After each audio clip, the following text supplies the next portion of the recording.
fill up YouTube. Oh, how much to open. Just a few main lines that have been accumulating for the last few weeks. But I did find a couple of interesting die-cast pieces today that I want to show. So this is the 2016 Mercedes AMG GT3. It's pretty awesome. I actually do kind of like the livery on this one.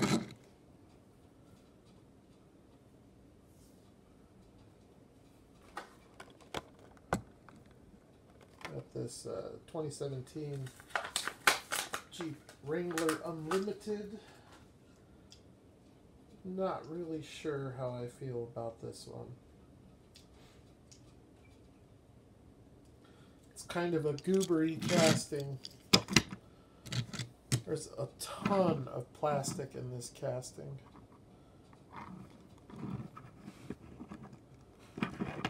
It's a casting that has a lot of potential to be nice,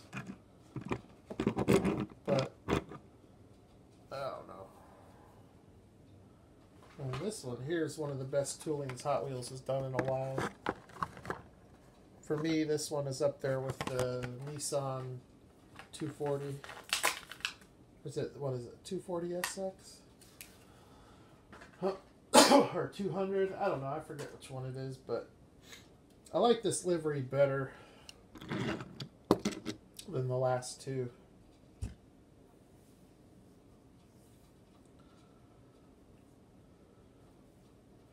Got the weathered look.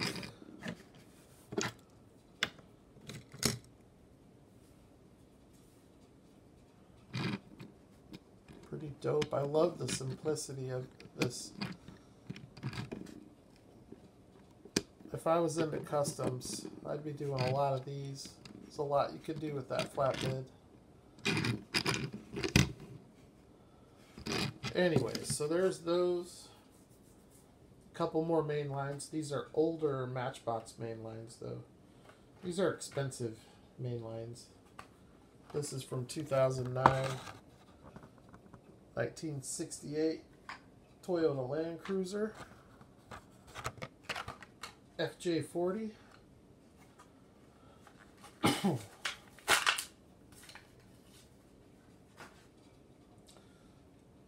man, this thing looks way better out of the package because it's a flat black. It's not even satin. I mean, just look at the way it absorbs the light. And then you have like an olive colored top. The Anaconda, not a whole ton of graphics on it, which I like. Check out that detail on the grille.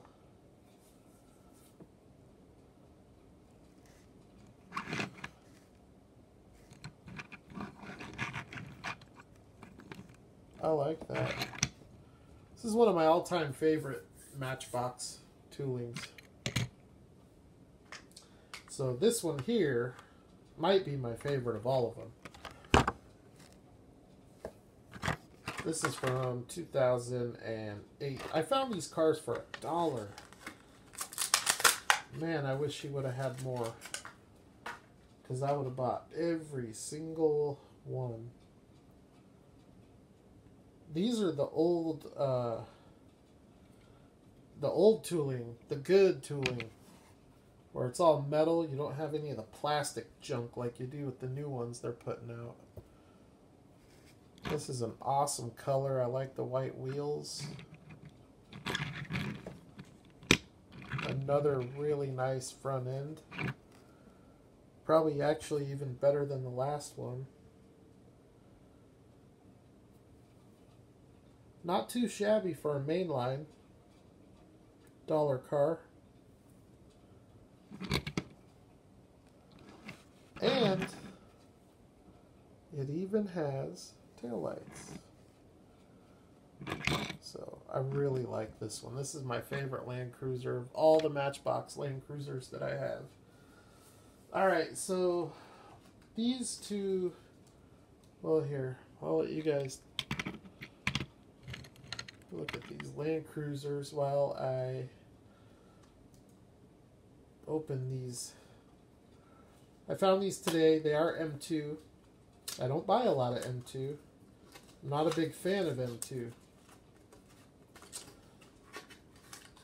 But this is a new tooling from M2. They haven't been putting out a whole bunch of new toolings, but not anything like Greenlight, but they have been doing more than what you've been seeing from like Auto World and anything from round 2. I don't think has done any new toolings.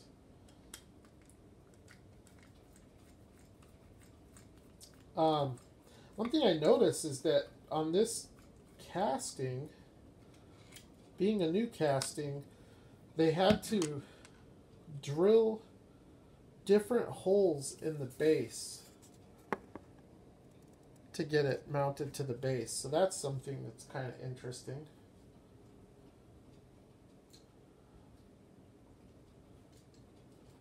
This thing is just awesome. I absolutely love it. It's a 1970 Chevrolet C60.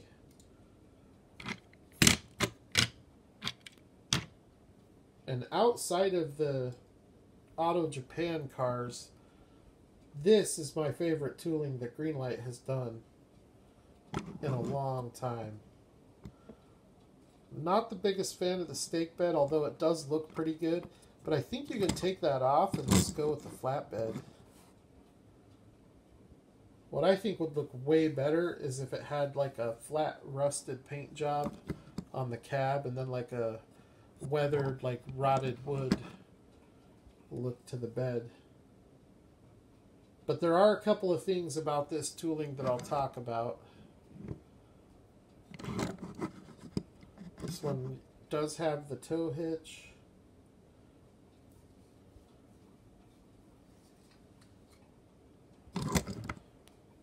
Alright, so while you guys look at this one, I'll open this one.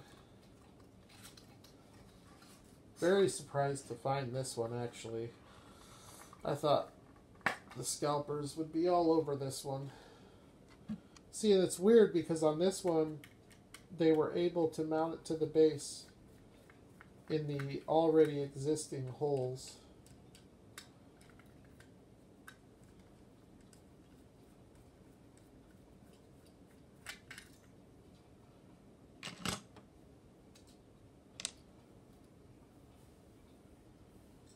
This thing is badass. So I'm into oddball castings, like unique stuff. This definitely fits into that category because while these existed and you could find them, they weren't super common. But here it is in pickup form. Just a beast of a truck. It's super heavy. Both of these are, but especially this one because the bed is metal. And as much as I love the lifted F100, this might be my new favorite M2 truck. It's just a massive...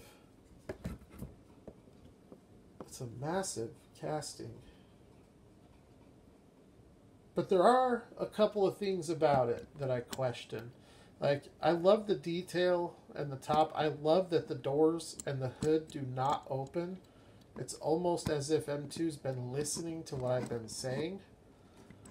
So those are good things about it.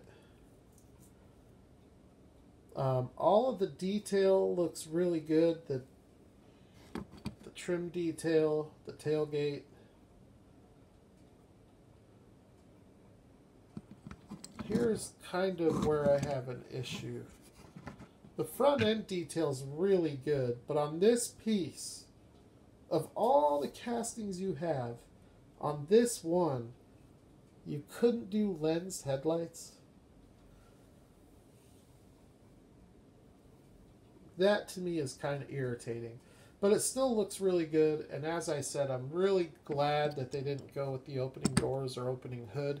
The opening hood kind of would have been cool, but the way it comes down to the fender like that, they would never look right. So I like that they did it the way that they did it. It's going to give the truck the most authentic look. And especially with the doors not opening. So basically it looks just like a C10 bed, but then the cab, you have this massive, it's like part van, part truck, part semi-truck. Really cool look. And a really cool truck. And it is a true dually. I mean, just look here, the base. I mean, this thing is all metal. And that's actually a good design for this, because that right there is what keeps this casting at the $5.99 price point. The simplicity of the build. It is all metal, so it is a metal body, metal base, but you can see the floorboard of the cab is essentially the base. And then you just have the chassis. But the bed and the cab are separate pieces, so if you were to take this bed off, it would just be a rolling chassis with a cab on it. But another thing I really like about the truck is the colorway. I love the orange and white.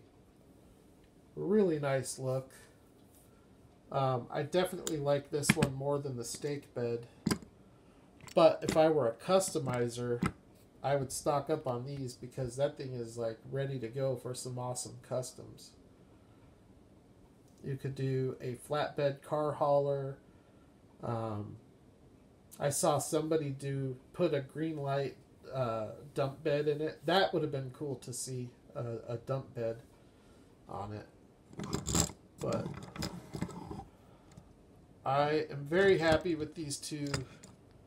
I haven't been this excited about M2 since the Auto Japan, and before those came out, it had been a long time since I had gotten excited about anything they did.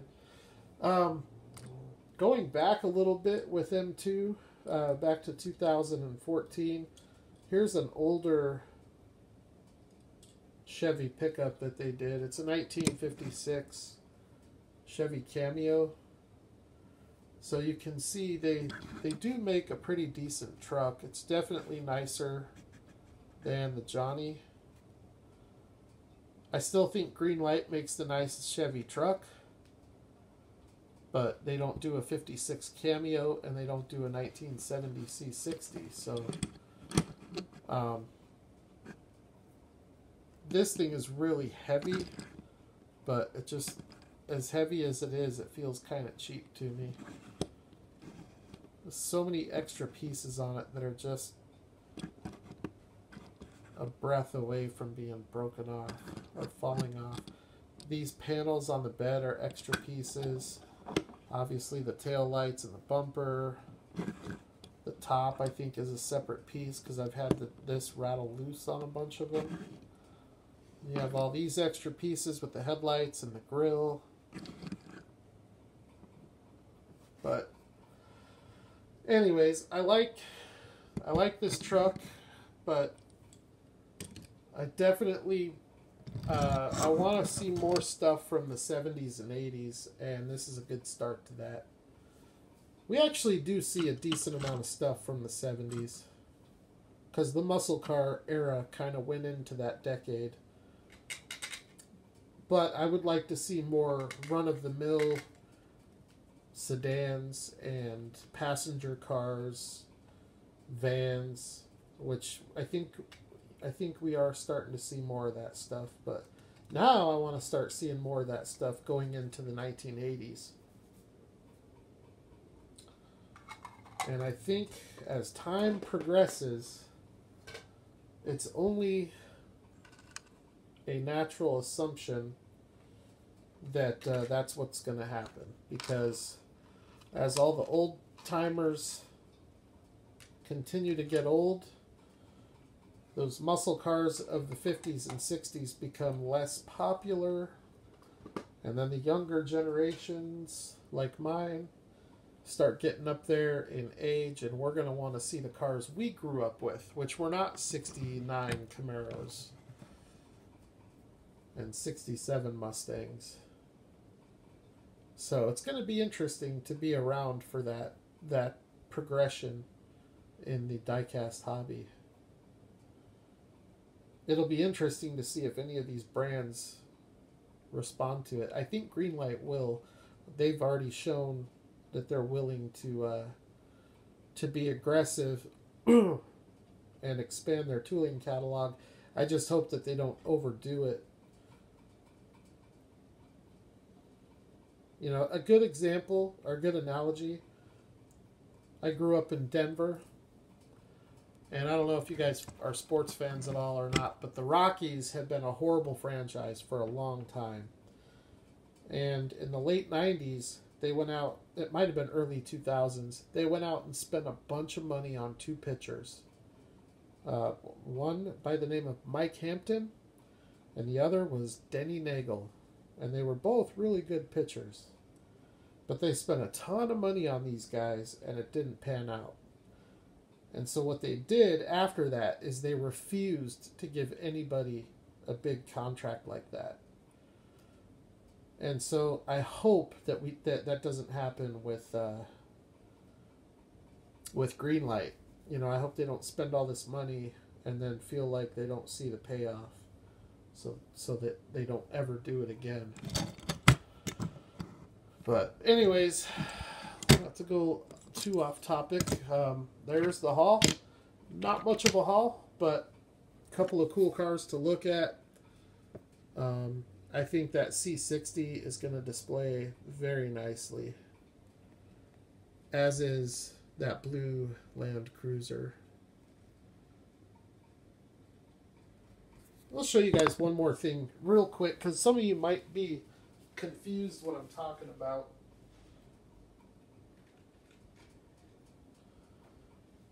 So I'll just show you on this. This is one of the newer Land Cruiser releases. And basically what they did, it is pretty much the same. It looks the same, but it is a totally different tooling. Here's the new one. So see if you can tell the difference. Pretty easy to tell, right? The whole front end of this is plastic. So, as a cost-cutting measure, they took all of that metal out. And just look at the difference it makes. I mean, it makes a huge difference. Because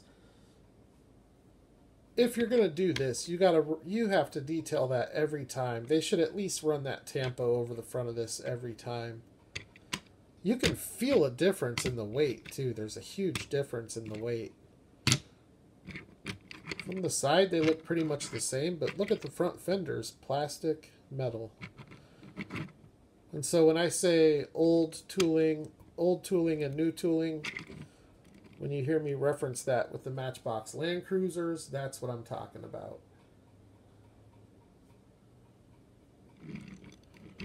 So of the older all-metal tooling, I only have 3 of them. And I know they made a lot more than that. So the only one that I had before this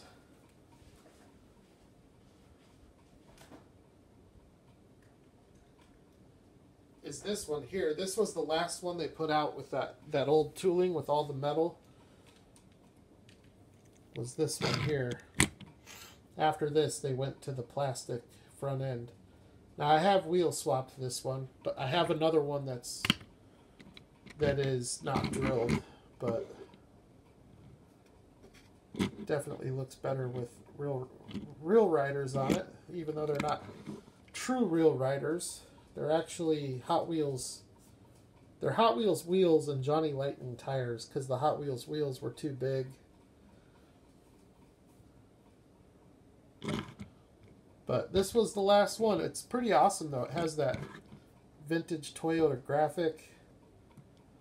And decent color. It didn't have any of the detail, though. No front end detail, no tail end detail.